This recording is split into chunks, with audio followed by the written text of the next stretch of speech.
تعالیٰ فرماتے ہیں ان اللہ لا یغفر ان یشرک بہ ویغفر ما دون ذلک لمن یشاء، کہ اللہ تعالیٰ فرماتے ہیں کہ میں شرک کو ہرگز معاف نہیں کروں گا، اس کے علاوہ جس کو چاہوں گا اگر کوئی کمی کوتاہی ہوگی تو میں اس کو معاف کر دوں گا۔ لیکن اس میں بھی خیال رکھنا چاہیے کہ ہمیں اللہ تعالیٰ کے حقوق اور اللہ تعالیٰ کی مخلوق یعنی کہ حقوق العباد دونوں پورے پورے ادا کرنے چاہیے۔ یہاں پر اللہ تعالیٰ نے شرک کے حوالے سے بہت زیادہ تاکید فرمائی ہے، اور آگے کیا فرمایا؟ وَمَن يُشْرِكْ بِاللَّهِ فَقَدِ افْتَرَىٰ إِثْمًا عَظِيمًا، اور جس نے اللہ تعالیٰ کے ساتھ شرک کیا اس نے تو اللہ تعالیٰ کے اوپر بہت بڑا بہتان، بہت بڑا جھوٹ گڑھا۔ تو اس حوالے سے اللہ تعالیٰ نے شرک کی بہت زیادہ مذمت کی ہے۔ اور حضرت لقمان کے حوالے سے جب انہوں نے اپنے بیٹے کو وصیت کی تو سب سے پہلی وصیت کیا تھی کہ اے میرے بیٹے اللہ کے ساتھ شرک مت کرنا، یہ شرک جو ہے بہت بڑا ظلم ہے۔ شرک کے حوالے سے ہم نے کل بات کی تھی کہ اللہ تعالیٰ فرماتے ہیں سورہ یوسف کے اندر وما یؤمن اکثرهم باللہ الا وهم مشرکون، لوگوں کی اکثریت اللہ تعالیٰ کو مانتی تو ہے مگر کسی نہ کسی شرک کے ساتھ۔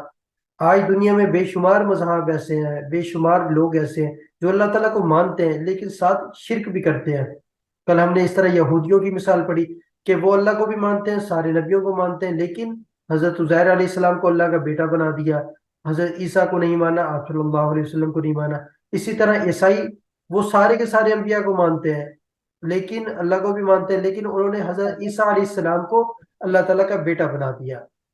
اور اسی طرح پھر ہم نے پڑھا تھا کہ امت مسلمہ کے اندر بھی بے شمار اس طرح کے لوگ آئے جنہوں نے جیسے حضرت علی رضی اللہ تعالیٰ عنہ کو معاذ اللہ اللہ تعالیٰ کا اوتار قرار دیا، اللہ تعالیٰ اور آپ صلی اللہ علیہ وسلم کو معاذ اللہ اللہ تعالیٰ کا اوتار قرار دیا، یعنی کہ اللہ تعالیٰ کی ذات آپ صلی اللہ علیہ وسلم یا حضرت علی رضی اللہ تعالیٰ عنہ کے اندر معاذ اللہ ان کے اندر محلول کر گئی۔ تو یہ بات جو ہے یہ سارا شرک ہے، اور اس کے بارے میں ہم نے پڑھا تھا یہ شرک فی الذات ہے، یعنی اللہ تعالیٰ کی ذات کے ساتھ شرک کرنا، کہ کسی کو اللہ تعالیٰ کے برابر لے جانا یا اللہ تعالیٰ کی ذات کو اس کے مقام رفیع جو بلند و بالا مقام ہے اللہ تعالیٰ کا، وہاں سے اللہ تعالیٰ کو نیچے لے آ کر مخلوق کے صف میں کھڑا کر دینا، تو یہ دونوں اعتبار سے شرک ہوتا ہے۔ شرک کی ڈیفینیشن میں کل ہم نے پڑھا تھا کہ کسی چیز کو اس کے اصل مقام سے ہٹا دینا، یعنی جو اس کا ایک مقام ہے، جیسے مخلوق ہے اسے مخلوق کے لیول پر ہی رہنا چاہیے، اس کے مخلوق کے مقام پر ہی رہنا چاہیے، اور جو خالق ہے اسے خالق کے مقام پر ہی رکھنا چاہیے۔ اب ہم اگر یہ کریں کہ مخلوق کو خالق کے برابر لے جائیں یا خالق کو مخلوق کے برابر لے آئیں اللہ تعالیٰ کی ذات کو، تو یہ دونوں اعتبار سے شرک ہوگا۔ پھر ہم نے شرک کی دو طرح سے ایک لیول آپ کہہ سکتے ہیں لیول پڑھے تھے کہ ایک ہے شرک جلی اور ایک ہے شرک خفی۔ شرک جلی یہ ہے کہ ہم کھلم کھلا ظاہری طور پر واضح طور پر نمایاں شرک کریں، جیسے یہودی ہیں عیسائی ہیں وہ کھلم کھلا کہتے ہیں کہ عزیر علیہ السلام اللہ تعالیٰ کے بیٹے ہیں، عیسیٰ علیہ السلام اللہ تعالیٰ کے بیٹے ہیں، یا جو مشرکین مکہ تھے انہوں نے بت بنائے ہوئے تھے، اسی طرح ہندو ہیں انہوں نے دیوی دیوتا بنائے ہوئے ہیں، اسی طرح بدھ مت اور جو مجوسی تھے انہوں نے سورج کو پوجنا شروع کر دیا۔ تو یہ ظاہری طور پر شرک جلی واضح طور پر کہ کھلم کھلا آپ شرک کرنا شروع کر دیں اللہ تعالیٰ کی ذات کو، معاذ اللہ کسی اور چیز کو، کسی اور انسان کو، کسی نبی کو، کسی ولی کو، کوئی بھی ہو سکتا ہے، اس کو آپ ایک معبود کا درجہ دے دیں، ایک خالق کا درجہ دے دیں اور اس کی عبادت کرنا شروع کر دیں، یہ شرک جلی ہے۔ اور دوسرا ہم نے پڑھا تھا شرک خفی، کہ انسان ظاہری طور پر تو کہتا ہے کہ میں اللہ کو مانتا ہوں لیکن اس کے دل کے اندر وہ شرک ہوتا ہے، وہ جو عمل کر رہا ہوتا ہے وہ اللہ کے لیے نہیں ہوتا، وہ یا تو لوگوں کے لیے ہوتا ہے یا کسی اور ہستی کے لیے ہوتا ہے۔ جس طرح آپ صلی اللہ علیہ وسلم نے فرمایا کہ جس شخص نے دکھاوے کی نماز پڑھی اس نے شرک کیا، جس نے دکھاوے کا روزہ رکھا اس نے شرک کیا۔ پھر ہم نے ایک حدیث بھی پڑھی تھی کہ قیامت والے دن سب سے پہلے اللہ تعالیٰ تین لوگوں کو جہنم میں ڈالیں گے، ایک مجاہد، ایک عالم اور ایک سخی۔ ان تینوں کو کیوں ڈالیں گے؟ کیونکہ ان تینوں کا عمل لوگوں کے لیے تھا، دکھاوے کے لیے تھا۔ تو اللہ تعالیٰ سب سے پہلے، حالانکہ عمل کے اعتبار سے یہ سب سے پیک پوائنٹ ہے کہ اپنی ساری زندگی اللہ کے دین میں خرچ کر دینا، اپنی جان اللہ کے راستے میں قربان کر دینا، اپنا سارے کا سارا مال اللہ کے راستے میں خرچ کر دینا، یہ پیک کی نیکی ہے۔ لیکن اگر اس میں دکھاوا آ جائے تو کتنی بڑی ہلاکت ہے، اس حدیث میں آپ صلی اللہ علیہ وسلم نے یہ واضح فرما دیا۔ پھر ہم نے پڑھا تھا کہ شرک خفی کے اندر نفس پرستی، کہ انسان اپنے نفس کے مطابق چلنا شروع کر دے، کہ جو میرا نفس چاہے گا، جو مجھے دل کہے گا کہ آج میرا موڈ نہیں ہے، ہم اکثر کہتے ہیں نا کہ آج میرا موڈ نہیں ہے، تو یہ نفس پرستی ہے کہ وہاں پر ہم اللہ کا حکم پیچھے کر کے اپنے نفس کو اس کو پریفرنس دیتے ہیں۔ اس کے بارے میں سورہ فرقان کے اندر اللہ تعالیٰ فرماتے ہیں ارائیت من اتخذ الہہ ہواہ، اے نبی صلی اللہ علیہ وسلم کیا آپ نے غور کیا اس شخص کے حال پر جس نے اپنی خواہش نفس کو اپنا معبود بنا لیا۔ یہاں پہ الہ کا لفظ استعمال ہوا ہے، جیسے ہم لا الہ الا اللہ کا لفظ وہاں پہ الہ کا لفظ آتا ہے، اسی طرح یہاں پر بھی الہ کا لفظ آ رہا ہے کہ اس نے اپنے نفس کو اپنا معبود بنا لیا ہے۔ اور آپ ایسے شخص کی ذمہ داری لیں گے؟ یعنی سوال ہو رہا ہے کہ جو شخص اپنی منچاہی زندگی گزار رہا ہے، جو دل میں آتا ہے کرتا ہے، اگر وہ کوئی نیک کام بھی کرتا ہے تو اپنے نفس کے مطابق کرتا ہے کہ اس کے نفس کو سوٹ کر رہا ہے، اس کی جان پر کوئی بوجھ نہیں ہے۔ لیکن کہیں پر کوئی مشکل پیش آتی ہے، منافقین مکہ، جو منافقین تھے مدینہ کے اندر، وہ کیا کرتے تھے کہ نمازیں بھی پڑھتے تھے، لیکن جب جہاد کا موقع آتا تھا، اللہ کے راستے میں خرچ کرنے کا موقع آتا تھا تو پیچھے ہٹ جاتے تھے، یعنی اپنی مرضی کی زندگی گزارتے تھے۔ جب دل کرتا تھا نماز پڑھ لیتے تھے۔ اس لیے فرمایا گیا کہ فجر اور عشاء منافقین پر بھاری ہے۔ کیوں؟ اس وقت اٹھنا مشکل ہوتا ہے، صبح کے وقت اٹھنا مشکل ہوتا ہے، رات کے وقت جب انسان نے کھانا کھایا ہو تو سستی ہونی شروع ہو جاتی ہے، تو انسان اپنے نفس کو ترجیح دینا شروع کر دیتا ہے۔ تو اس لیے نفس پرستی بھی ایک بہت بڑا شرک ہے، اور یہ شرک خفی کی قسم ہے کہ انسان ظاہری طور پر تو کہتا ہے کہ میں اللہ کو مانتا ہوں، لیکن اندر ہی اندر اس کے اندر شرک ہو رہا ہوتا ہے۔ اچھا، شیطان جو ہے وہ ہر دور کے اندر ایک نیا شرک لے کے آتا ہے۔ جس طرح پہلے دور کے اندر بت پرستی تھی اور مختلف تھے، تو ہر دور کے اندر نیا شرک ہوتا ہے، کیونکہ شیطان نے اللہ تعالیٰ سے وعدہ کیا تھا کہ میں انسان کو گمراہ کر کے رہوں گا۔ اب ہو سکتا ہے کہ ہم جو پہلے شرک تھے، جیسے بت پرستی تھی، حضرت عیسیٰ علیہ السلام کو انہوں نے بیٹا بنا لیا اور سورج کو پوجتے تھے، ہو سکتا ہے ہم ان شرک سے بچے ہوئے ہوں، لیکن آج کے دور کے اندر ہو سکتا ہے ہم اس شرک میں مبتلا ہو۔ اب جیسے نفس پرستی ہے، اور بھی ہم شرک کے حوالے سے بات کریں گے کہ کون کون سا شرک ہے آج کے دور کا۔ تو اس لیے شرک کے معاملے میں ہمیں بہت زیادہ محتاط ہونا چاہیے، اور ہمارے اندر جو اللہ تعالیٰ نے روح ڈالی ہے اس کو اتنا، یعنی کہ اس کی سینسٹیوٹی اتنی تیز ہونی چاہیے کہ ہمیں فوراً پتہ چل جائے کہ یہ شرک تو نہیں ہے، یہاں پر میں دکھاوا تو نہیں کر رہا، یہاں پر میرا عمل اللہ کے علاوہ کسی اور کے لیے تو نہیں ہے۔ تو یہ انسان کی حس جو ہے بہت زیادہ تیز ہونی چاہیے۔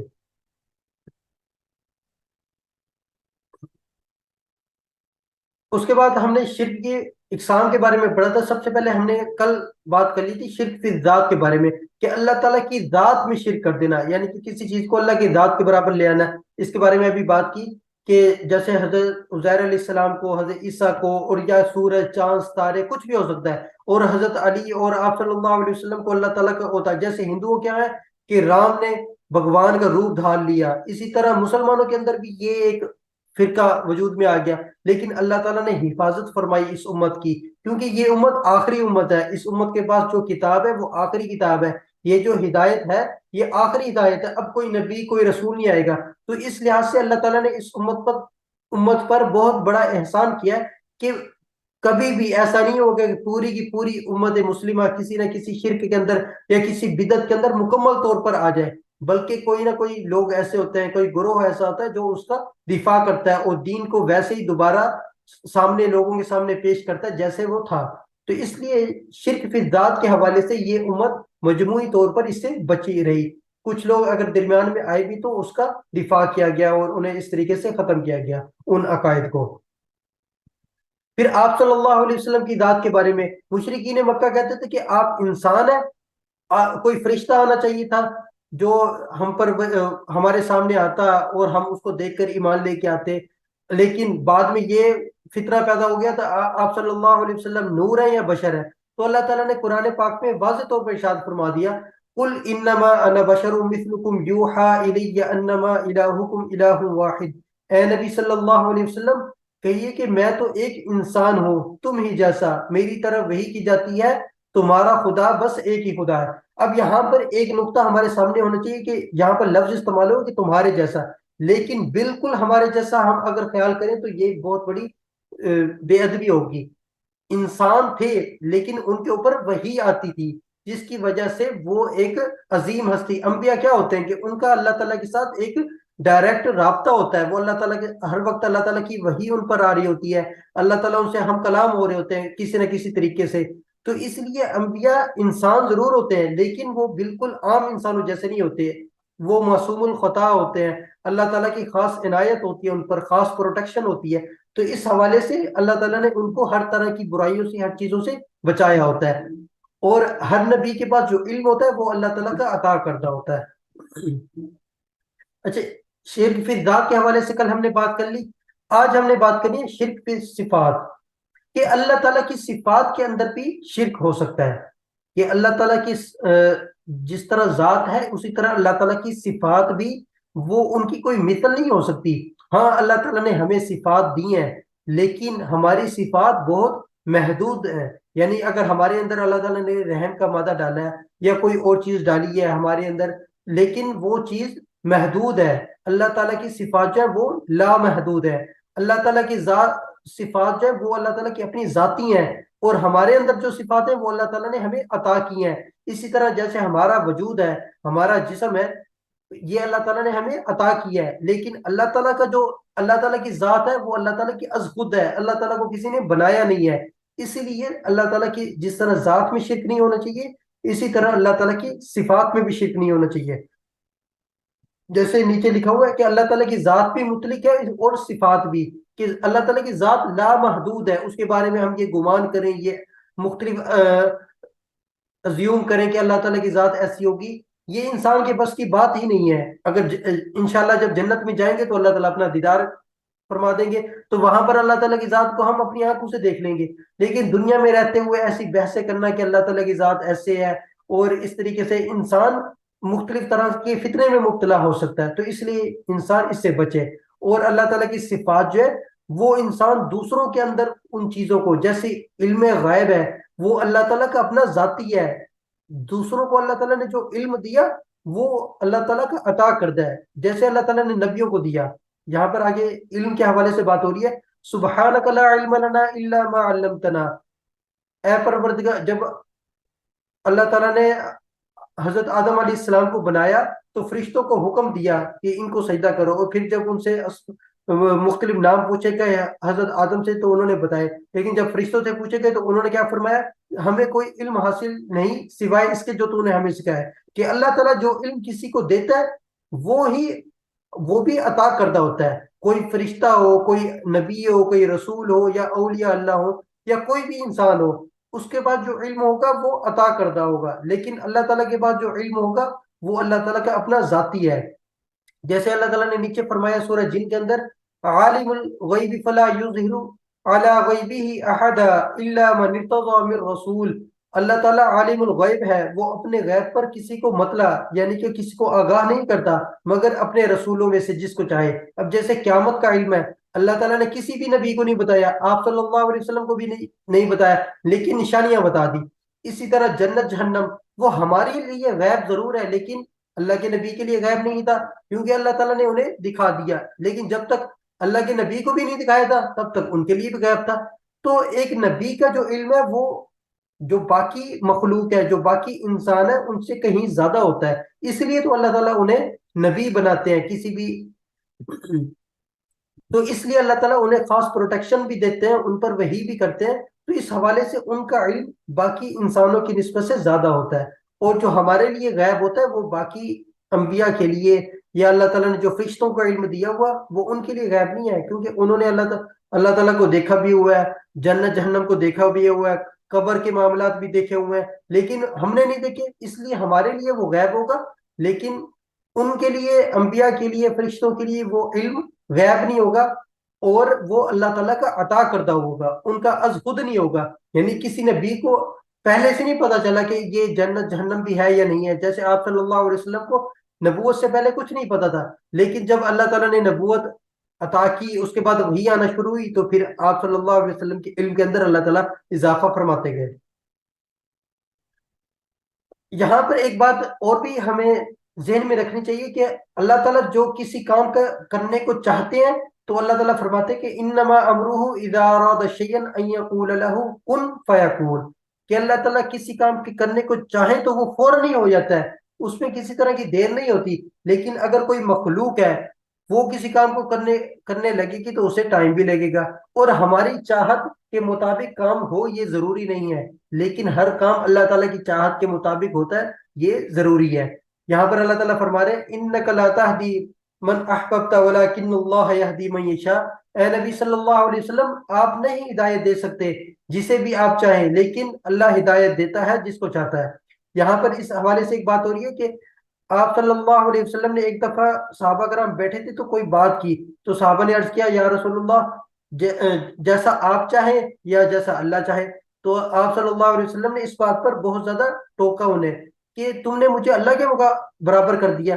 نہیں بلکہ جس طرح اللہ چاہے گا ویسا ہی ہوگا، میرے چاہنے سے کچھ نہیں ہوگا۔ اگر میرے چاہنے سے کچھ ہوتا تو ابو طالب جو ہے وہ بغیر ایمان کے نا فوت ہوتے۔ تو اس لیے نبی کی چاہت بھی اللہ تعالیٰ کی چاہت کے تابع ہوتی ہے، کسی انسان کی، کسی ولی کی، کسی فرشتے کی، کسی بھی چیز کی چاہت جو ہے وہ اللہ تعالیٰ کی چاہت کے تابع ہوتی ہے۔ اگر اللہ چاہے گا تو ویسا ہوگا، اگر اللہ تعالیٰ کی چاہت شامل نہیں ہوگی تو پھر وہ کام نہیں ہو سکتا۔ اچھا یہاں پر توحید صفات کے حوالے سے آ گیا تو توحید فی التوکل، کہ کسی شے سے کچھ نہیں ہوتا جب تک اللہ نہ چاہے۔ یہاں پر مادہ پرستی کے حوالے سے بات ہو رہی ہے کہ آج کے دور میں میٹیریلزم، مادہ پرستی بہت زیادہ، یہ ایک بہت بڑا شرک بن چکا ہے کہ چیزوں کا یقین اتنا زیادہ ہمارے دلوں میں آ چکا ہے کہ اتنا یقین ہمارا اب اللہ تعالیٰ کی ذات کے اوپر بھی نہیں ہے۔ ہمیں دوائی سے ہونے کا یقین ہے کہ دوائی ہمیں صحت دے گی، لیکن اللہ تعالیٰ سے یہ ہمیں یقین نہیں ہے اللہ تعالیٰ کی ذات کے اوپر کہ اللہ تعالیٰ کی ذات ہمیں شفا دے گی۔ اگر آپ کو یقین نہ ہے تو آپ کسی کے ہاسپٹل کے اندر جا کے دیکھ لیں، ہاسپٹل کی جو اپنی مسجد ہوگی وہ ویران پڑی ہوگی، لیکن ہاسپٹل کے اندر اتنا رش ہوگا کہ پاؤں رکھنے کی جگہ نہیں ہوگی۔ کیوں؟ کیونکہ یقین اتنا کمزور ہو گیا۔ یقین صرف کس پہ ہے؟ ڈاکٹروں پر، دوائیوں پر۔ ہاں دوائی لینا سنت ہے، لیکن اللہ کے حکم کو نظر انداز کر دینا، اللہ تعالیٰ کے حکم پر ایمان ہی نہ ہونا، یقین ہی کمزور ہو جانا، جسے ہم نے پڑھا تھا نا کہ حقیقی ایمان، دل کا یقین، وہ کمزور ہو گیا ہے کہ ہمیں یہ یقین ہے کہ دوائی ہمیں صحت دے گی، لیکن اللہ تعالیٰ کی ذات پر یقین ہمارا اتنا کمزور ہو گیا کہ اللہ تعالیٰ کے سامنے ہمیں سجدہ کرنے کی، نماز پڑھنے کی توفیق ہی نہیں ہوتی۔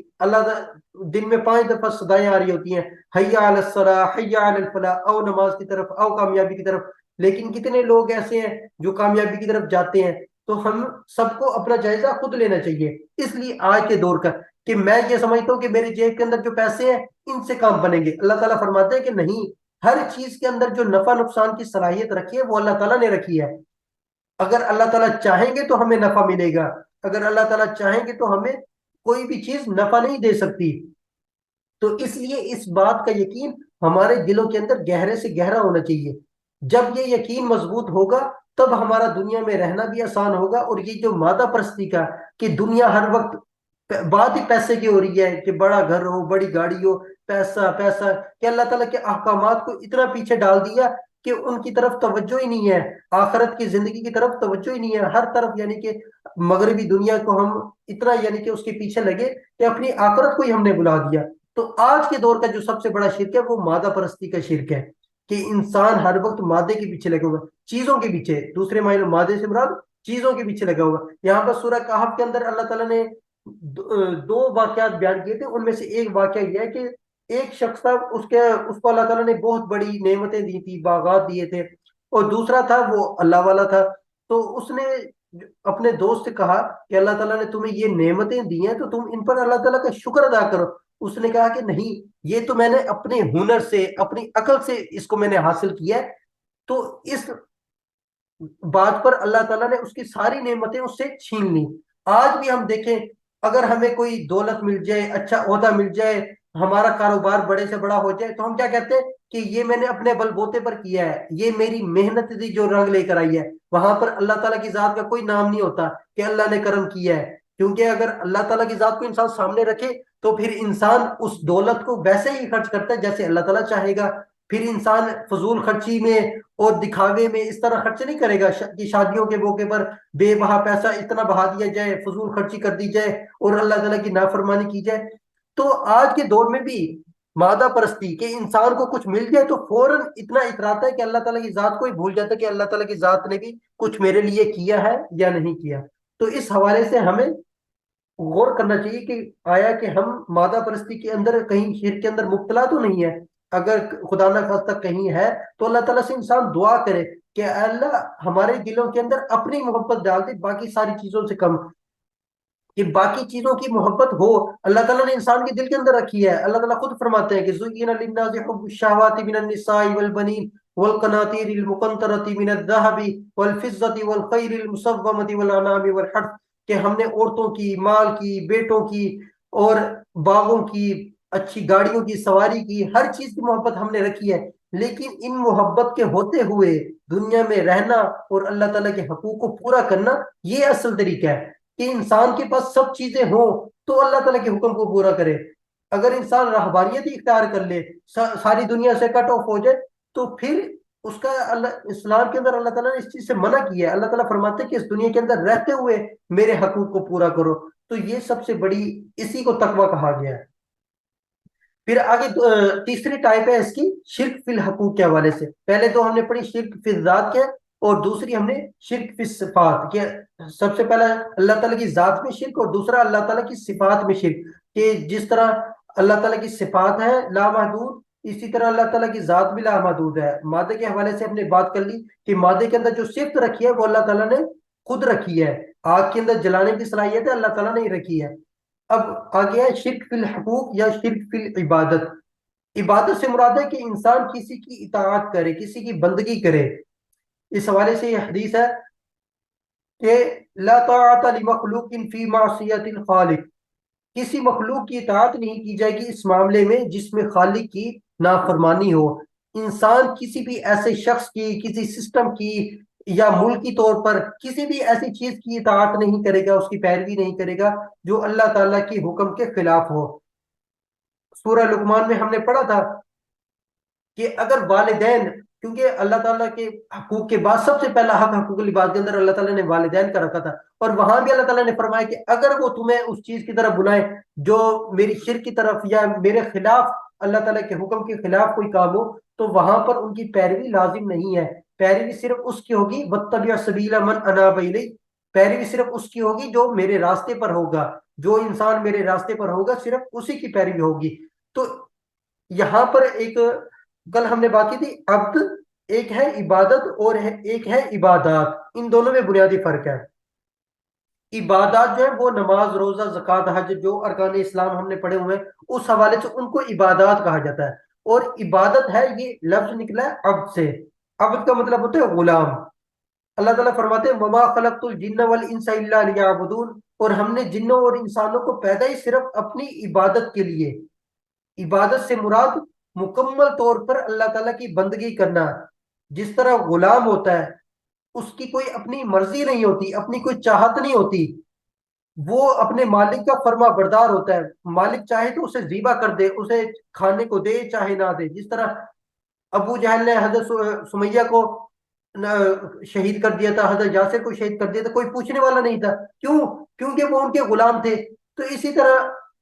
غلام جو تھا اس کی کوئی اپنی حیثیت نہیں ہوتی۔ حضرت بلال کو لٹایا جا رہا تھا، کوئی پوچھنے والا نہیں تھا امیہ بن خلف سے۔ کیوں؟ کیونکہ وہ اس کا آقا تھا۔ اسی طرح اللہ تعالیٰ فرمانے کہ تم سب جو ہے میرے عبد ہو، میرے غلام ہو، اور تمہیں میری عبادت کرنی چاہیے، میری بندگی، کہ تمہاری ہماری کوئی اپنی مرضی نہ ہو، اپنی کوئی چاہت نہ ہو۔ ہمارا ہر کام اللہ کے حکم کے مطابق ہونا چاہیے کہ اللہ مجھ سے کیا چاہتا ہے۔ اس وقت اللہ تعالیٰ کا حکم کیا ہے؟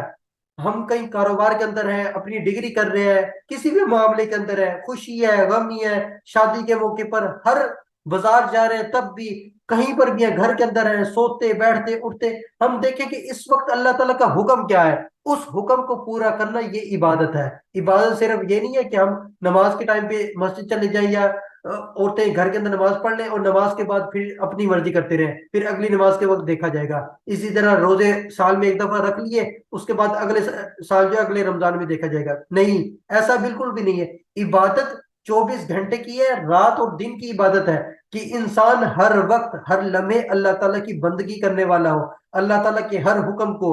اللہ تعالیٰ اسلام کوئی ایسا دین نہیں ہے کہ جس نے صرف ہم نے مذہب کی تاکید کی ہو۔ اسلام ایسا دین ہے جس نے ایک ایک چیز کے بارے میں بتایا کہ تم نے یہ کام کیسے کرنا ہے، شادی کیسے کرنی ہے، اور مختلف طرح کے،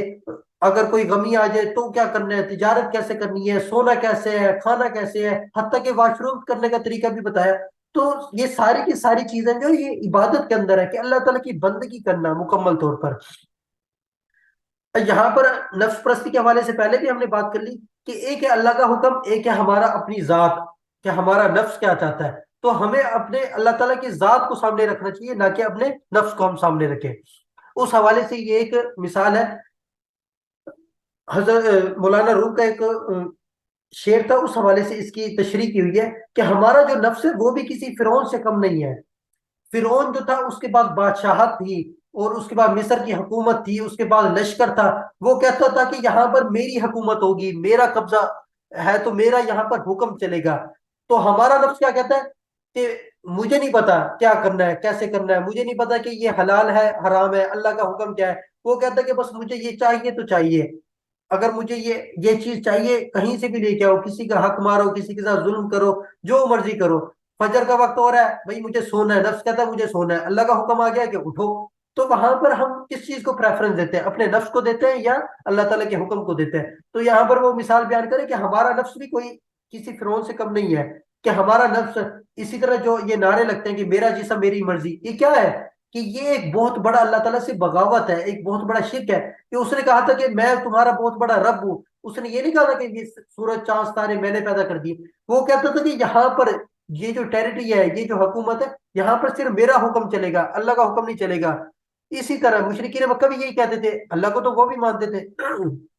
تو اسی طرح ہمارا جو نفس ہے وہ بھی یہی کہتا ہے کہ بھائی مجھے نہیں پتا کہ کس طریقے سے ہوگا، میں یہ چاہتا ہوں کہ بس جو مجھے اچھا لگتا ہے میں وہ کروں۔ تو اس حوالے سے شرک نفس کے بچا جائے۔ پھر ہے شرک فی المحبت، کہ جس طرح عبادت کے اندر ایک یہ محبت بھی ہوتی ہے کہ انسان کسی سے محبت کرے، یہاں پر اللہ تعالیٰ فرما رہے ہیں کہ وَمِنَ النَّاسِ مَن يَتَّخِذُ مِن دُونِ اللَّهِ أَندَادًا يُحِبُّونَهُمْ كَحُبِّ اللَّهِ، اور لوگوں میں سے کچھ ایسے بھی ہیں جو اللہ تعالیٰ کے سوا دوسرے لوگوں کو، دوسری ہستیوں کو مد مقابل بنا لیتے ہیں، اور ان سے ایسی محبت کرتے ہیں جیسا کہ اللہ تعالیٰ سے محبت ہونی چاہیے تھی۔ انسان دوسری چیزوں سے، دوسری کسی انسان سے، کسی ہستی سے اتنی محبت کرنے لگتا ہے کہ وہ اللہ تعالیٰ کی محبت سے بھی بڑھ جاتی ہے۔ اس لیے اللہ تعالیٰ نے سورۃ توبہ کے اندر ارشاد فرمایا قل ان كان آباؤكم وابناؤكم واخوانكم وازواجكم وعشيرتكم واموال اقترفتموها وتجارة تخشون كسادها ومساكن ترضونها احب اليكم من الله ورسوله وجهاد في سبيله فتربصوا حتى ياتي الله بامره والله لا يهدي القوم الفاسقين۔ یہ آیت ابھی میں نے پڑھی کہ اے نبی صلی اللہ علیہ وسلم کہہ دیجئے، اگر تمہیں اپنے باپ، اپنے بیٹے، بھائی، بیویاں، رشتہ دار، اور وہ بال جو تم نے بہت محنت کر کے کمائے تھے، اور وہ کاروبار جن کے تمہیں نقصان کا خوف رہتا ہے، اور وہ مکان جس گھروں میں جو تمہیں بہت زیادہ پسند ہے اور تم ان گھروں میں رہتے ہو، اگر ان چیزوں کی محبت اللہ، اس کے رسول اور اللہ کے راستے کی جد و جہد کہ اللہ تعالیٰ کی دین کو نافذ کرنے کی جو محنت ہے اس سے زیادہ ہو جائے، اگر ان چیزوں کی محبت، تو اللہ تعالیٰ فرماتے ہیں کہ جاؤ پھر اللہ تعالیٰ کے فیصلے کا انتظار کرو۔ اللہ تعالیٰ ایسے لوگوں کو ہدایت نہیں دیتا کہ جن کے دلوں کے اندر باقی چیزوں کی محبت، کہ یہ رشتے بھی تو اللہ تعالیٰ نے دیے ہیں، یہ چیزیں بھی تو اللہ تعالیٰ نے دی ہیں۔ اگر ہمیں اپنا کاروبار، اپنے بہن بھائی، اپنے رشتہ دار اللہ تعالیٰ سے بھی زیادہ عزیز ہو جائے، تو اللہ تعالیٰ فرما رہے ہیں کہ پھر جاؤ، مجھے تمہاری کوئی پرواہ نہیں ہے۔ آگے اللہ تعالیٰ کیا فرما رہے ہیں واللہ لا یہدی القوم الفاسقین، اور اللہ ایسے فاسقوں کو ہدایت نہیں دیتا۔ تو اس لیے یہاں پر ہمیں اپنی محبت کا بھی جائزہ لیتے رہنا چاہیے کہ ہماری محبت خالص اللہ تعالیٰ کی ہو، کہ سب سے زیادہ محبت ہمارے دل میں اللہ تعالیٰ کی رضا کی ہو۔ اچھا، یہاں پر تو شرک فی العبادت کے حوالے سے ایک آج کے دور کا سب سے بڑا شرک جو ہے وہ جمہوریت ہے۔ جیسے پہلے یہ ہوتا تھا کہ کوئی ایک بادشاہ ہوتا تھا، وہ کسی ملک پر حکمران ہوتا تھا، وہ چاہتا تھا کہ جیسے فرعون تھا، وہ کہتا تھا کہ یہاں پر میری حاکمیت ہوگی، اللہ کا حکم نہیں چلے گا۔ اسی طرح آج کے دور کی جمہوریت بھی ایک بہت بڑا شرک ہے، اگر وہ ان کی جو قوانین ہے وہ اسلام اور آپ اللہ تعالیٰ کے حکم کے مطابق نہ ہو۔ یورپ کے اندر بھی جمہوریت ہے، پاکستان کے اندر بھی جمہوریت ہے۔ پاکستان کے اندر قانون بنا ہوا کہ کوئی بھی حکم، کوئی بھی قانون جو ہے وہ اللہ تعالیٰ کے حکم سے، حاکمیت اللہ تعالیٰ کی ہوگی۔ آپ سب نے پڑھا ہوگا میٹرک کے اندر، حاکمیت اللہ تعالیٰ کی ہوگی، اور کوئی بھی قانون جو ہے وہ قانون سے اور اس سے بالا تر نہیں ہوگا۔ لیکن ہم دیکھیں کیا ہمارا قانون اسلام اور سنت کے مطابق ہے؟ ہمارے ملک میں ٹرانسجینڈر بل پاس ہو رہے ہیں، سود کے بل ابھی تک 3 دفعہ جو ہے عدالت نے فیصلہ کر دیا، سود ختم نہیں ہو رہا، بے حیائی سریعام ہو رہی ہے۔ تو ہم دیکھیں کہ کیا ہمارا قانون وہ اسلام کے مطابق ہے؟ یہاں تک کہ ہمارے ملک میں شراب حرام کا بل جب پارلیمنٹ میں پیش کیا گیا تو اس نے اس کو کہا کہ اسے نظر ثانی کے لیے دوبارہ جو ہے وہ پیش کیا جائے، کہ اس پہ دوبارہ نظر ثانی کی جائے۔ تو یہ بھی بہت بڑا شرک ہے کہ ہم جو ہمارے حکمران ہیں وہ جس چیز کو کہیں کہ یہ چیز ٹھیک ہے اس کو ہم ٹھیک مانیں، جس چیز کو وہ غلط کہیں اس چیز کو ہم غلط مانیں۔ یہ بھی ایک بہت بڑا آج کے دور کا سب سے بڑا شرک ہے کہ مادہ پرستی، کہ چیزوں کی اتنی زیادہ محبت دل میں آ جائے، چیزوں کا یقین اتنا زیادہ آ جائے۔ اور دوسرا ہے جمہوریت، جس طرح آپ قرآن پاک میں اتخذوا احبارهم ورهبانهم اربابا من دون اللہ، عیسائیوں کے بارے میں کہا گیا تھا کہ انہوں نے اپنے علماء اور جو مشائخ تھے ان کو ارباب بنا لیا تھا، رب بنا لیا تھا۔ تو حضرت عدی بن حاتم، جو حاتم تائی جن کی سخاوت کے قصے بہت مشہور ہیں، ان کے بیٹے ہیں، انہوں نے کہا کہ یا رسول اللہ یہ آیت جو ہے یہ نامناسب ہے کہ ہم نے اپنے مشائخ کو، اپنے علماء کو رب تو نہیں بنایا تھا۔